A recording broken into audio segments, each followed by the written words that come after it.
Hello people, you are watching the Code Elephant, and in this video we're gonna go over the Cypress basics. If you don't already know what Cypress is, I have placed a few links in the video description to get you informed. You can also find the link to the GitHub repository which contains the source code of this video in the description down below. As you can see, I have a basic website that I want to test using Cypress. My website is made out of 3 pages: index.html, submit_success.html, and submit.html. Let's spin up the live server. As you can see, my simple website is running on localhost port 5500 and the entry page is index.html. If we press submit your email here, we will be redirected to submit.html. So now we're gonna paste our email. Let's say hello@word.com. We press submit and we will be redirected to submission success.html with our URL query called hello at in URL encoded and word.com. And it says submission succeeded. Thank you for submitting your email. We can press home to go back to the home page. If we want to get started with the Cypress end-to-end testing, we first have to install Cypress using the Node Package Manager, aka npm. So back in our IDE, we're gonna create a new terminal. There you can type npm install Cypress and hit enter. This will take a very long time depending on your internet connection. Okay, so once Cypress is installed, the Node Package Manager will add a package.json and package-log.json. In package.json, you can see I am working with Cypress version 12.3.0. In the Node modules folder, if we scroll down a little bit, we can see our Cypress package. To start Cypress, we can use npx cypress open, which will fire up Cypress. Depending on if it is your first time running Cypress, it will take a longer time to start.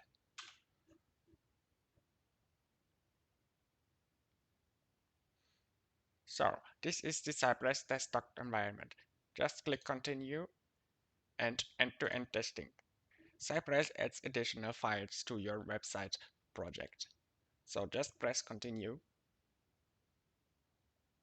and select a browser. I want to test in Firefox version 109. And you start the end-to-end testing in Firefox. Of course, you also have to give Cypress the permission to use your network. On our Cypress testing homepage, we can press create a new spec and just call it website.cy.cs. And we press create spec and OK, run the spec. So this is just a default spec from Cypress. We can edit this spec in our Visual Studio Code. So if we go to the created Cypress folder that will Cypress create automatically for you, and then to the end-to-end folder, there we can see our created website.cy.cs testing spec. This describe statement is just the name for our spec. So it is not template spec, it is website. So we rename it to the website. The if statement can create new tests inside our spec sheet. We want just a test that visits our website. So we call it visit homepage. We also have to specify the URL that Cypress has to visit. So our URL is http 127.0.0.1 for the localhost, and our port is 5500, and the site is index.html. With our website up and running, we can go to the Cypress.io testing homepage and select our sheet, which is cypress.cy.js. We can press it and it will automatically run it. As you can see, our website spec passes the test called visit homepage, which visits our homepage. And here we can see our preview. So if you click here, everything works like expected. So let's say we want our Cypress to click on here and then select the email and enter an email. Let's say hello@word.com and press submit. We can automate this process using Cypress. First, we need to go to our website spec in Visual Studio Code. Then we're gonna create another test. Let's call it submit email. So this will generate a function for us. We're gonna pass no arguments and just go straight into the curly brackets. In every test, we have to revisit the website. So we're gonna just take our Cypress visit statement from above and paste it in here. Now we just need, whoops, this is making a very terrible error for us. We don't want that to happen. Yes, we have to delete this automatic import statement. So I think this will work, yes. Okay, so we can inspect this website and we see our here link has a class of submit link. So we tell Cypress to select the HTML element on the site which has the same class as submit link. So we go back to our Cypress and say cy.get our class. Start classes with a normal dot. And what was our class name? I forgot it. It was submit link. So if your class has a space in the name, we just fill the space with a simple dot.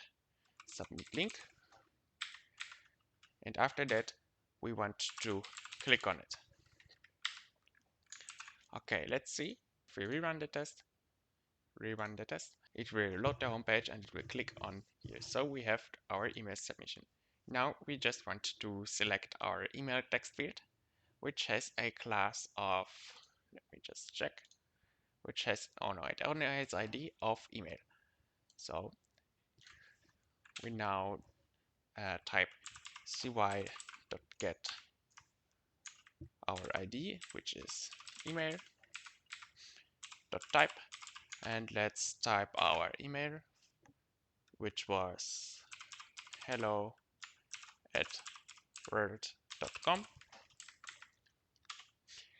Then we want to get our submit, which has a ID of submit, if I am right.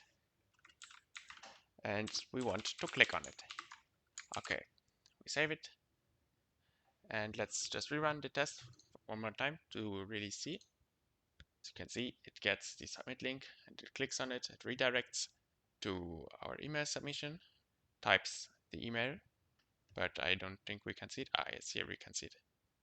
It starts to type the email. It gets the submit button and it clicks on submit. And let's say after our submission was succeeded, we want to get our home. So cy.get home link, which is, I believe, the class of our home link. Yes. The ID. IDs start with hashtag and classes start with a dot. So if I did everything right, we would end up on our home page, hopefully. I forgot to click. So we're gonna click. Yes. And we end up on our home page. Let's rerun one more time. Yes, you can also use the hotkey R to rerun. So we can do that. Yes, as you can see, everything works. If you have any questions about Cypress, you can ask them in the comments or email me, or you can also just create a ticket in the GitHub repository. I am planning to do also another video on Cypress fixtures and for loops in Cypress. Thank you for watching the Code Elephant, and I hope I see you next time.